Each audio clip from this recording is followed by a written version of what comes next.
శర్మ మరి ఇంకే వాళ్ళు చెప్పారంటున్నావు. శర్మ నువ్వు రీజనబుల్ పాయింట్ అడుగు, ఐ కెన్ ఆన్సర్ దిస్. ఊరే వితండవాదం అడిగితే ఏం చెప్పాలి? నువ్వు వీళ్ళ అగ్రిమెంట్ చల్లదయ్యా బాబు, వీళ్ళు లబోదివ్వమని రోడ్డు మీద పడ్డారు, 9,260 మంది అంటే పోలవరం అగ్రిమెంట్ ఎందుకు చేశారంటే ఏం చెప్పాలి నేను? ఇంకా దానికి దీనికి సంబంధం పెడితే అదేనా సమాధానం? అదేనా మీరు చెప్పేది? మళ్ళీ ఇందాకేమో రైతుల గురించేమో నువ్వు పోరాడింది లేదంటావు, మళ్ళీ ఇప్పుడేమో వీళ్ళ గురించి పోరాడితేనేమో దానికి అగ్రిమెంట్ అంట. No, that is not the way. This is the press meet. I'm saying, నువ్వు క్వశ్చన్ అడుగు, నేను సమాధానం చెప్తాను.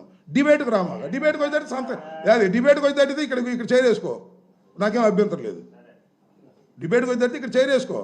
You ask the question, I will answer it. మళ్ళీ దాన్ని నువ్వు అదెట్టా ఇదెట్టా అంటే that is not the way to.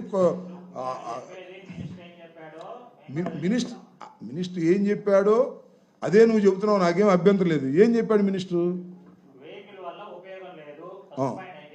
నేను శర్మ మరింకోసారి చెప్తున్నా, వెహికల్ వల్ల ఉపయోగం ఉంది లేదు అనేది పక్కన పెట్టు.